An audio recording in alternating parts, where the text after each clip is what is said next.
No, that looks weird. All right, thanks for tuning in once again. It's Ishmael Sistrom from the St. Louis American and STLAmerican.com, and we're here today with In the Clench, our boxing hangout, weekly boxing hangout. With me today, I got my co-host, local fight fan, Mike Dixon. Mike, how's it going today? Everything's good. Glad to be here. Good, good. So let's jump right into it, man. Got exciting heavyweight fight this past weekend, which is a rarity for us to say that nowadays because the heavyweight division has been so boring, basically, with the Klitschko's reigning. Nobody's really been a legitimate threat to him for a while. But with Vitaly Klitschko stepping aside, the WBC vacated his belt. This weekend we had Bermane Stiverne versus Chris Arreola, a rematch of an exciting fight a little while back for that vacant title.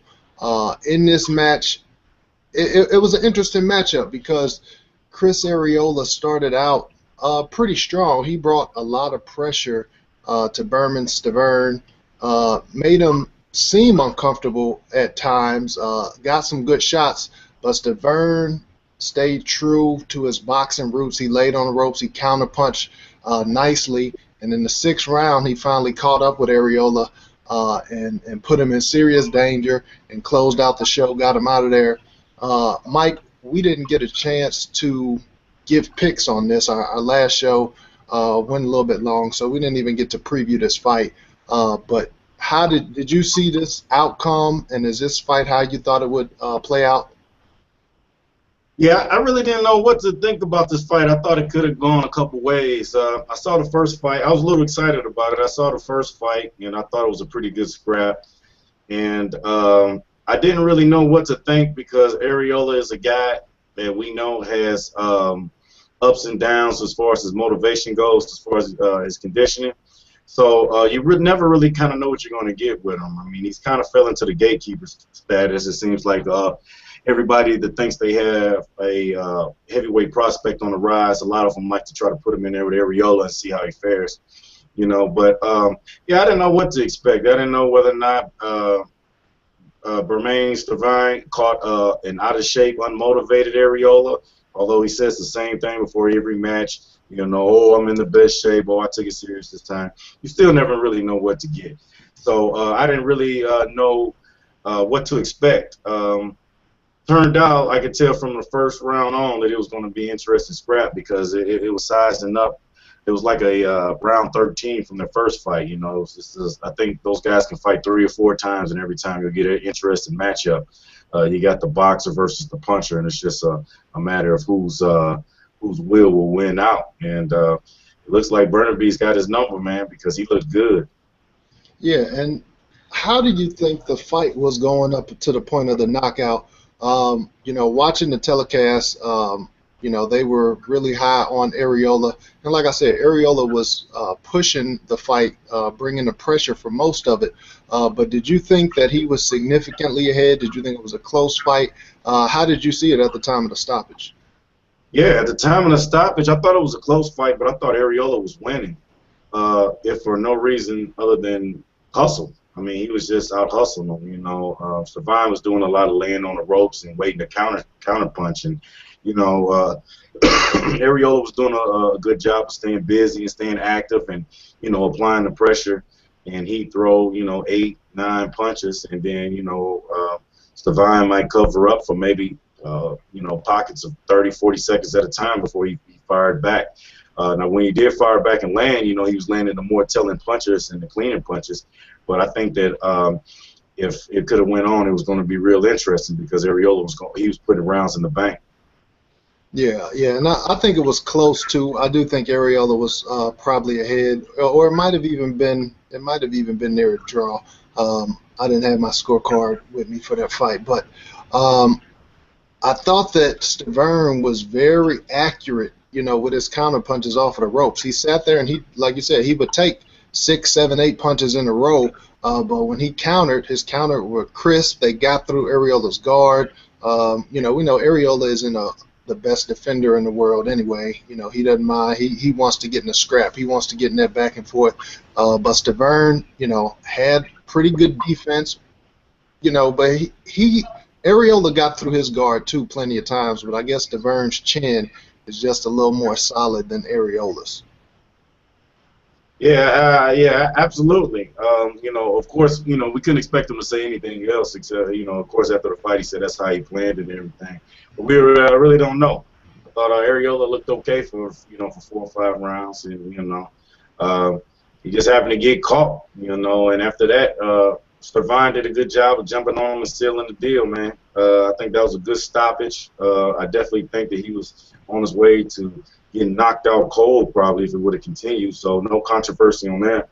And I think that it pumps a little life into the division also, because now they got a new player, you know, somebody else, a new guy, relatively fresh blood.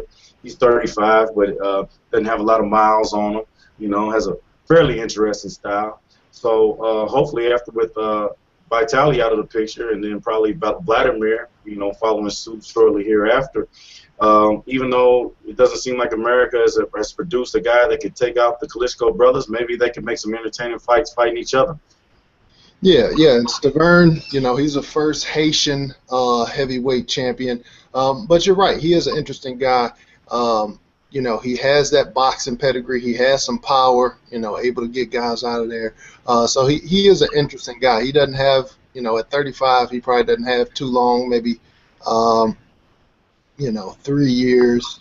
I would guess max of being a, you know, an elite level guy or an upper echelon in the heavyweight division guy. I won't call him elite yet. But definitely good to see, you know, some new blood. One question I got though, man, Chris Arreola, you know, you talked about his conditioning. I don't know what his weight was for this fight. I mean, he seemed to be in a little better shape than we've seen in some of the fights, but why does this dude not like lift weights? I know at the lower weight classes, you know, you see guys, they don't want to lift, they don't want to get muscular, they don't, you know, that slows you down, that tires you out. But in the heavyweight division, guys lift weights. Guys are cut. Arreola, it doesn't seem like he lifted a weight. You know, he probably did a little bit of road work because he wasn't just sloppy, you know. But why can't this dude take his fitness serious? Why isn't he in the gym? You know, he said after the fight, oh, man, I got to lay off the cervezas. Why, with a world title shot, you got a shot at a vacant world title. It's not like this is against Klitschko where you pretty much know that you're going to lose. This is a fight that, you know, you have an opportunity to win.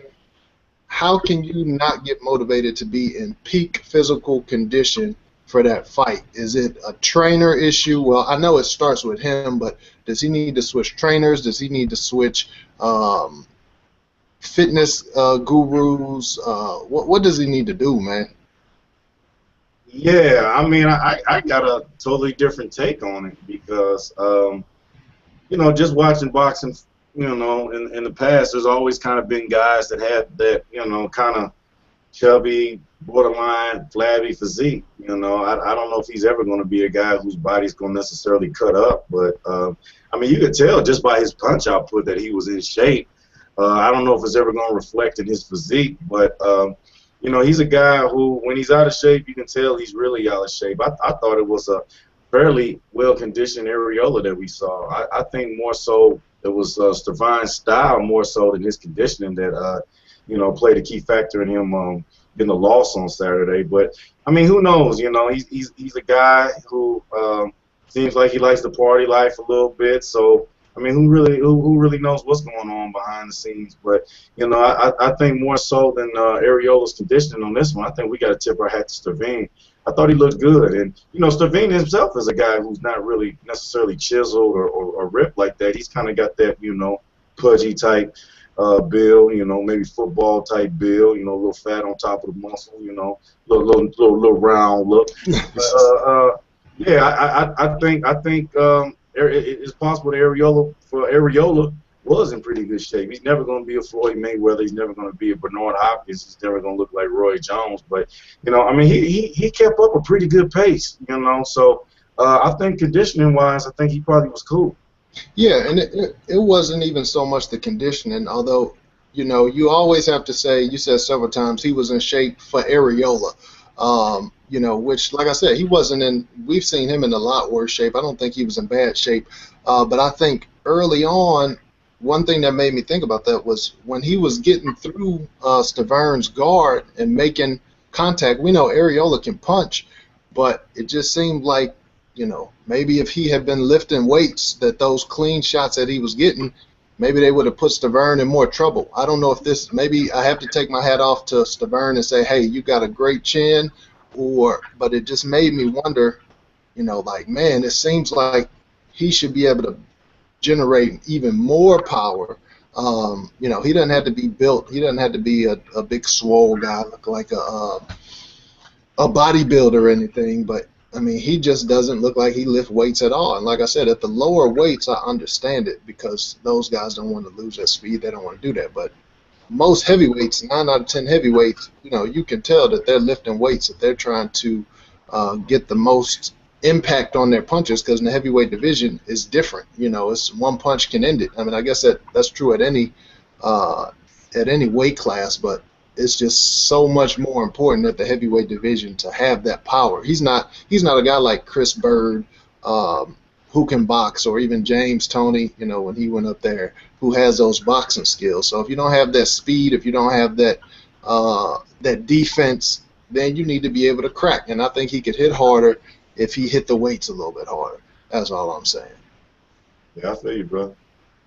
So now with this bout done, with Stiverne, the new champion, like you said, a little bit of life in the heavyweight division.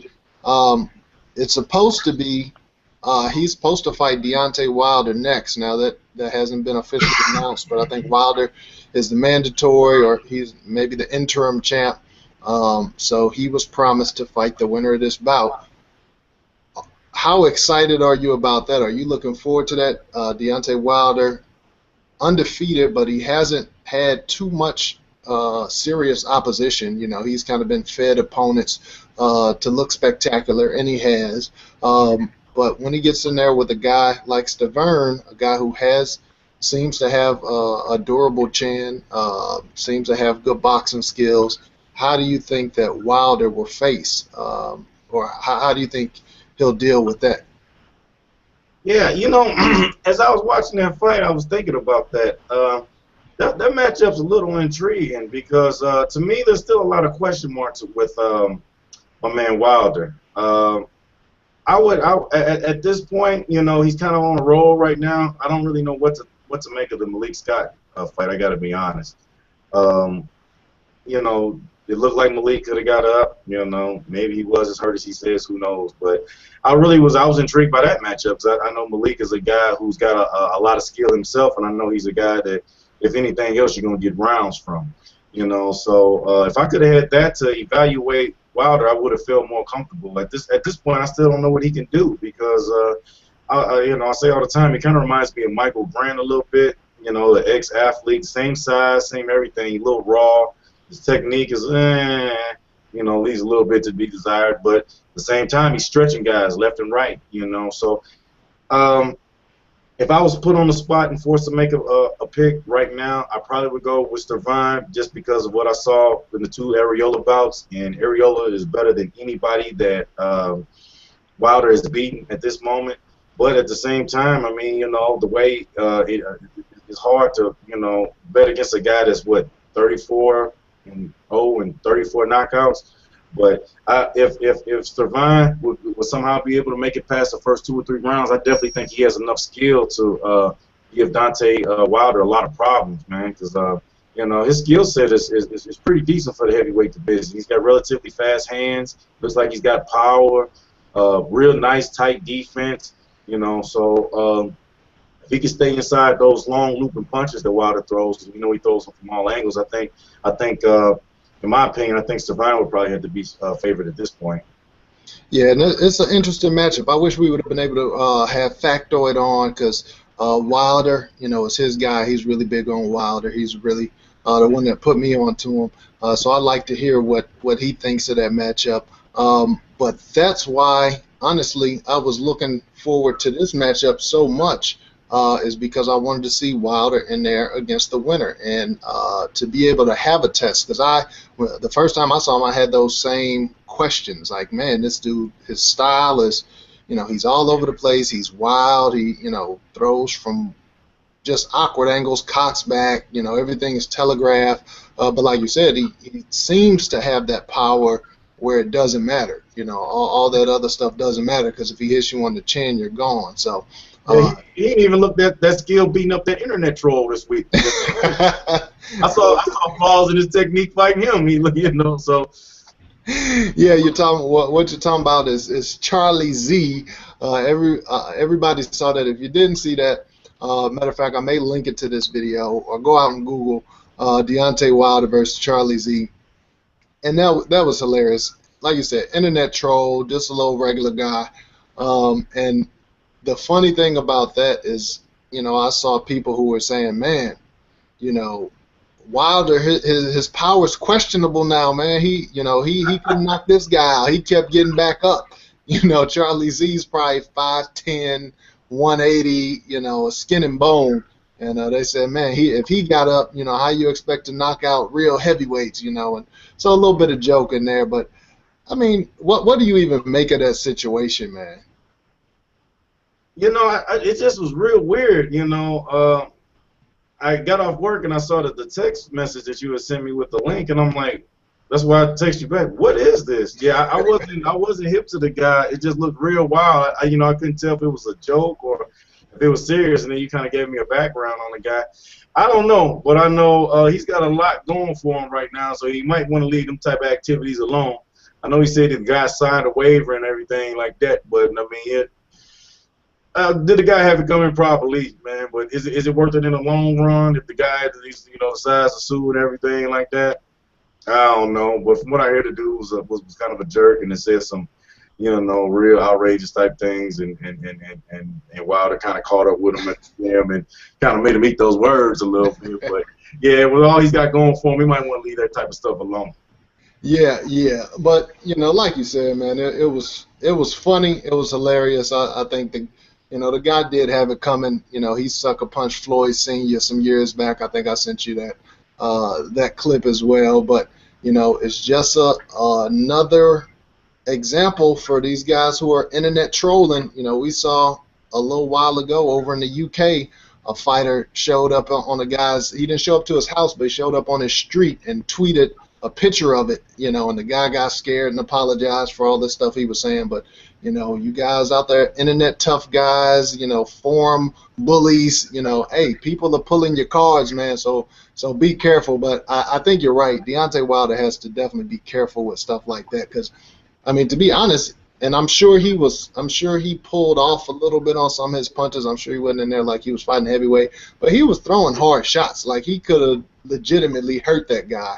And then what happens to your career at that point? You get suspended. You could get imprisoned, because boxers in certain states, you got registered hands. I know here in Missouri it's like that. If you're a boxer, you got to register your hands. So if you fight a non-boxer on the street and injure him, like, you can be prosecuted for that. So be careful, Wilder. Glad you taught him his lesson, but next time have your sparring partner do it, or do it off camera or something like that, because you're looking at $1 million payday next, and you going out here fighting guys on the internet just for talking. So just leave that alone, man. All right, so beyond that, this coming week we got what may be the end of the top rank tournament of their fighters. We got Juan Manuel Marquez going against Mike Alvarado. Interesting bout, like we said, man. I think they still got Bradley versus Rios next. I think that's the only one. Bradley versus Rios, yeah, that's the last of the round robin top rank tournament. Although they like to do these rematches, so maybe we'll find a rematch somewhere, and I don't know. How do you see this fight, man? You got Juan Manuel Marquez. He's had the loss to Tim Bradley, which some say it was a close fight, a disputed decision in the eyes of some, not really in me. Alvarado hasn't looked great lately. Who do you have as a favorite in this bout? Oh man, tough fight to pick. Marquez is getting a little long in the years and the mileage. So we've already been down this road before. We know my theory on Benoit Hopkins. I'm just a realist that's been proved wrong a lot. Just stubborn. I won't come up off of it. Just from watching the sport for years and years, I just seen guys get old overnight, and I just know that 37, 38, 39 age is real suspect. I'm not really that impressed with Alvarado at all. Never really have been. Even in the fight that he won against Rios, I didn't really think he looked that good. He got pummeled against Brevnikov. I don't know, man. He might have enough to beat Marquez, though. I hate to say it. Marquez is everything you like from a boxing standpoint. If you're a fight fan that's a purist of the sport, as far as technique and grittiness and toughness and willing to face the best and action-packed fights. So I really like for Marquez, even though I think he might have had a little bit of power pellets and a little bit of help with Pacquiao a couple years ago. I won't hold that against him, but I don't know, man. My gut feeling as of right now, I kind of want to pick Alvarado, man. I'm not sold on Marquez being a true welterweight. Never have been. I think him and Manny Pacquiao are comparable in size. So I think as far as that goes, I think he's fine fighting Pacquiao at 147 because he's not a true 147-pounder himself. Going up against other bigger guys, I think it might catch up with him a little bit. And then his age going against him.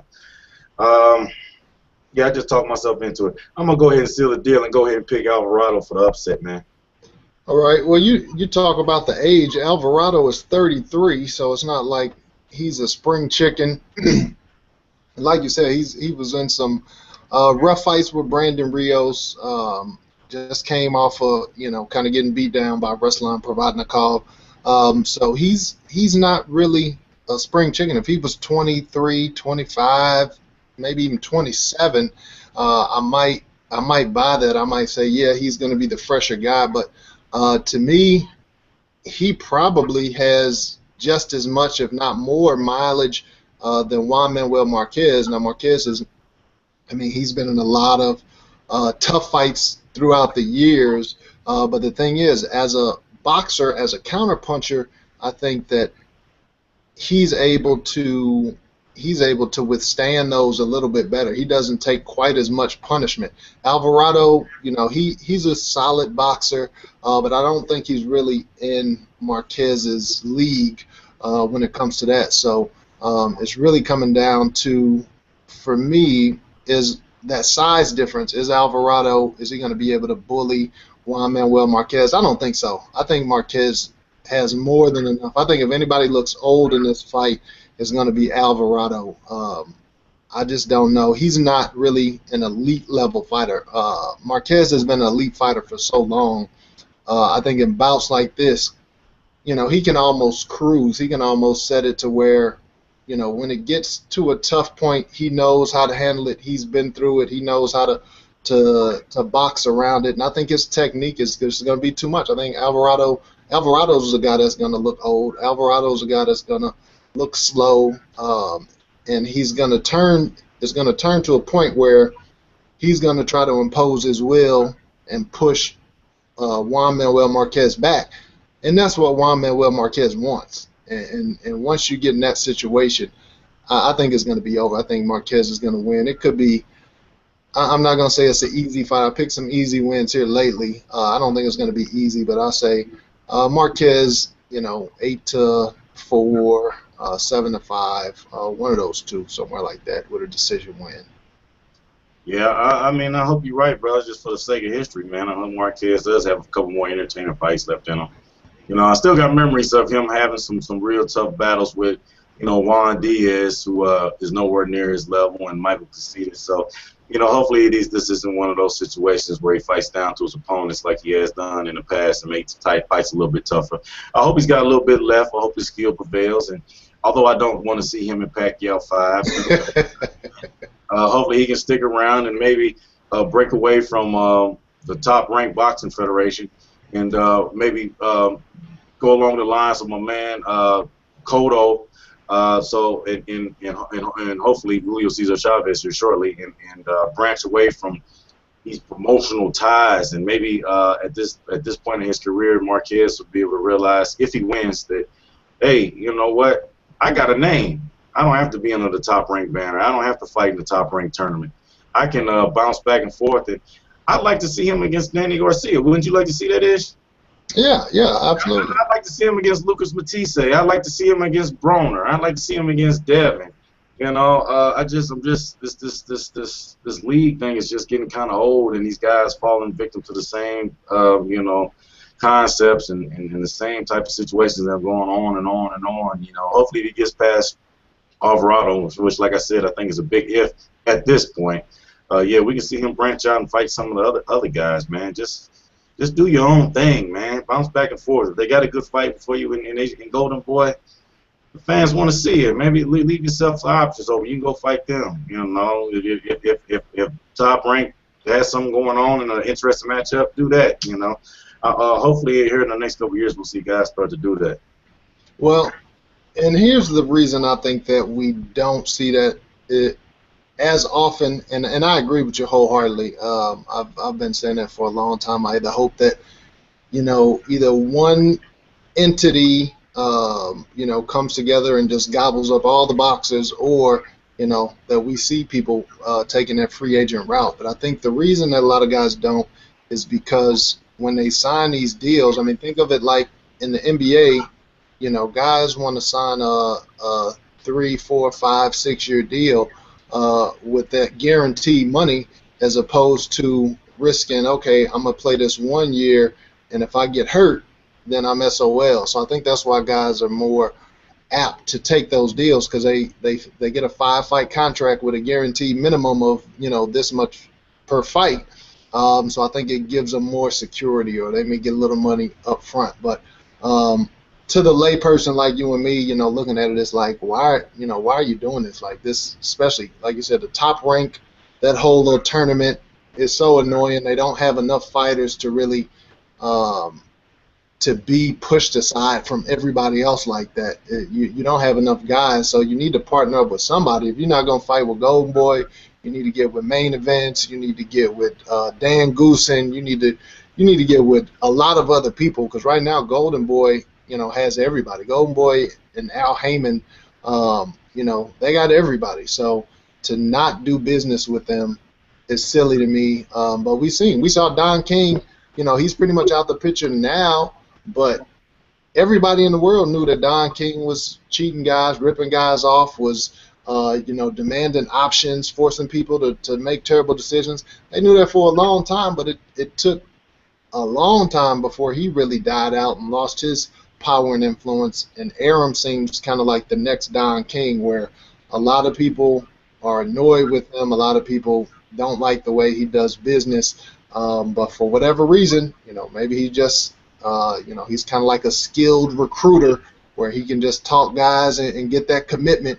But for whatever reason, he's getting this loyalty from these guys, even though from our end it looks like, hey, you can make a lot more money if you go sign over here, or if you do your own thing, like you said. So Bradley versus Broner. You know, Bradley's another guy. I mean, we were in a car when I read that link on my cell phone. I think we were helping you move. We read that Bradley had just signed another 5-fight deal. I mean, Bradley versus Broner, Bradley versus Garcia, Bradley versus Matisse. You know, these are all good fights, man. You know, that the fight fans would like to see.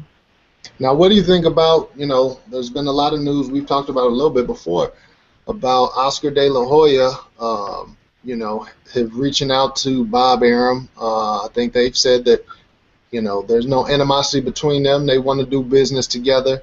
De La Hoya is the president of Golden Boy. Of course, Richard Schaefer is the CEO. So there's word of some animosity between those two. But do you think that is a good sign, that De La Hoya is reaching out and saying, hey, I want to make fights with Top Rank? Do you think that the ice is melting a little bit in this Cold War? Hey man, hey, if this is a step, hey, I'm all for it. I'd like to see some Golden Boy guys back on HBO. More fights, more variety, um, more dates. It's all beneficial to the fan. Mix and match and put them in there. That 40, 47-pound weight class is stacked. I think Golden Boy is having similar problems at their 160 division with Peter Quillen and Danny Jacobs that Top Rank is having at their 147 weight class. So they can mix and match, and we can see some Quillen and Kirkland and some Martinez. If they get those guys back on HBO, yeah, I'm all for it, man. I'm all for it. I'm all about the fights and matchups. I don't care what network they're on. I don't care. I'm a fan. As long as they're on TV, hey, get it done. Hey, now, what about, why haven't we seen in boxing, and I know you're actually kind of on the opposite end of this, but in UFC, you see the UFC pretty much, goes out, any competition they got, they buy them up. Any talent out there, they'll buy the whole organization, roll those fighters into the UFC. Do you think there's any chance that we could see something like that? Like we talked about, Heyman has been making big moves lately. Does he form an official promotional outfit and go and say, hey, Top Rank, I want to buy Top Rank. I want to buy all your fighters, all your contracts, roll them into my thing. Or Golden Boy say, hey, we just want to buy you out, Bob. Just give us all your fighters. We want to give you this lump sum of money, whatever, $100 million. Do you think there's any possibility of anything like that in boxing? Yeah, I would have to think that it'd be real difficult, just because, the foundation of boxing, just the way it's been built, it's kind of like always been like this. The UFC, people forget, is less than 30 years old. I mean, when did they start? Like maybe 95, 96, somewhere around there. So a lot of the mistakes that boxing made, I think the UFC was able to avoid just by them, kind of being the forefathers of it, and them always, they had pride, which was real competitive and was almost their equal. But for the most part, they always just kind of been the 800-pound gorilla, So they've had the revenue and they've had the clout to go and wipe out some of these smaller organizations, And boxing is no one main competitor, you know what I mean? You got Gary Shaw, you got Main Events, you got Lou DiBella.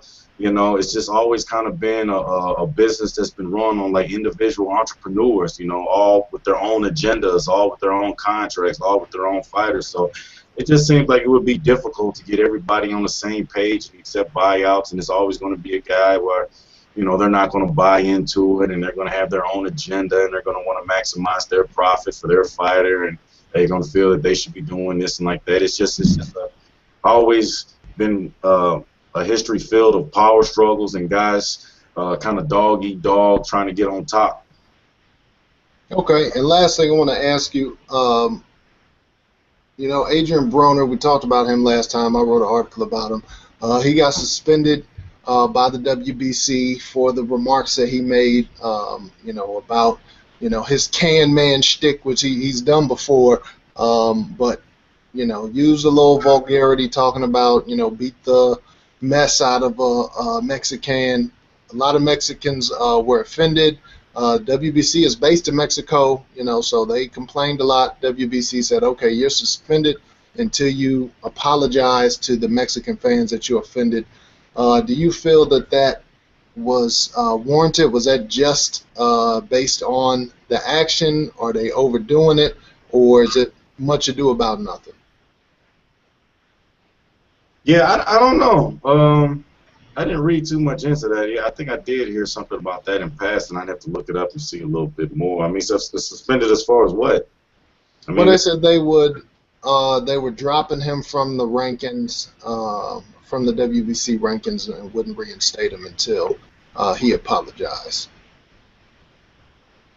That's a little odd. I mean, you don't use.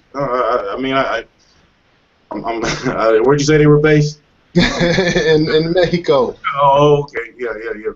I mean, I'm like, I don't see how the two are related. I mean, if they wanted to maybe fine them, I can see that. I don't see how you can remove somebody from the rankings based on what they did in the ring as far as what they did with their mouth. I don't quite understand how that works. But I mean, if they want to, I mean, whether the comments were a little bit, they were inappropriate, but we all know he bumps his gums without thinking a lot. So. I don't know. I can see maybe a fine or something. It was very unprofessional. I don't see how removing him from the rankings really accomplishes anything. And I would think just from a PR standpoint, it probably would do him some good to apologize. And he's got to cut this knucklehead stuff out, man. And just, you know, if he can have maybe a 5 or 6 second filter, you know, from the brain to the mouth, you know, before it comes out, I think it'd do him a lot of good, man, because he's building a resume for saying silly stuff, man. You know, but yeah, no, I don't know what removing him from the rankings. I don't see how that you know correlates with his ring accomplishments. But you know, fine, maybe to get his attention or something like that. Maybe make him rethink how he's doing things. I can see that. But I mean, like I said, I haven't read up on it either. I don't know what all it entails either, though. Yeah, and I think a fine would have made a little bit more of an impact. I think you mentioned PR. I think it's a little bit of a PR move by the WBC. Like you said, they're based in Mexico, so they had to do something to appease their base, and they had to do something to try to humble Adrien Broner. I don't think his comments in itself was racist. I don't think he had racist thoughts in mind when he made it, but it was still insensitive. And for people who say, "Oh man, it shouldn't have mattered. He's just doing the can man stick," you know, what somebody I saw somebody post. They said, "Well, what if Maidana, when he beat Broner, what if he said, yeah, I just beat his black butt?" Then everybody would have been mad and upset. Right. So I understand that taking the offense that they did, and so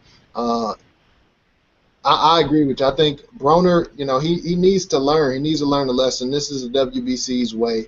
I think they could have hit him, a little bit in the pockets, but this will force him to come out and apologize, and hopefully, like you said, that'll finally get him just off of this nonsense, because I really don't know anybody. I think maybe like high school kids. I've seen a few people who are like 17, 18 maybe, who are amused by his stick.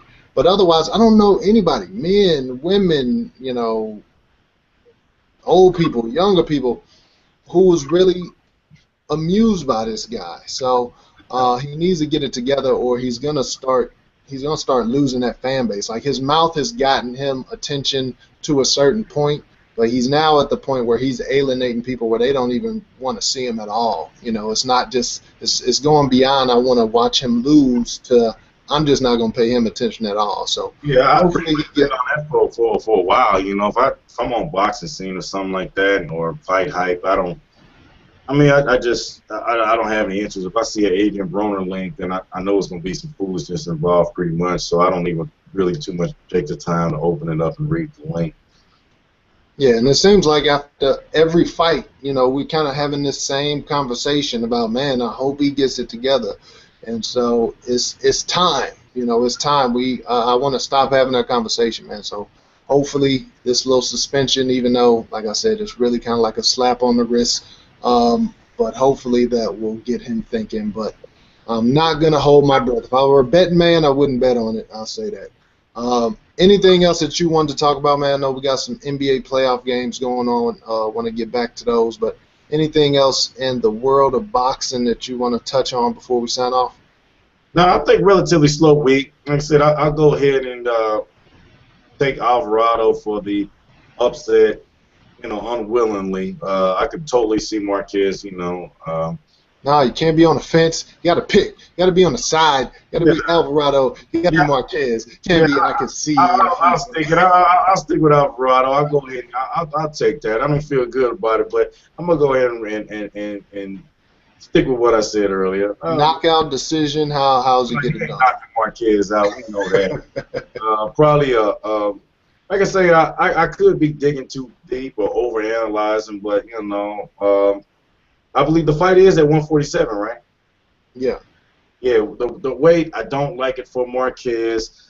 Alvarado is run down for the most part, but you know, these are the kind of fights that aging veterans lose to guys that are inferior to him. The same ones I'm scared that Bernard Hopkins is going to lose eventually to a guy that's inferior to him, and then it's just age and in the wrong weight class catching him up with him. Yeah, I seen Marquez in some fights, you know, making him a little rougher than maybe they had to, and I could totally see this going this way. And this guy realizing this is his last opportunity, him getting up for this and maybe and springing the upset. So I'll stick with it. Alvarado. Tight, close, maybe even controversial 12-round decision. I'm not buying it. And with that, I'm going to say, Mike, that you are officially, what's the word? I can't think of the word, but you just don't like old people. That's the problem.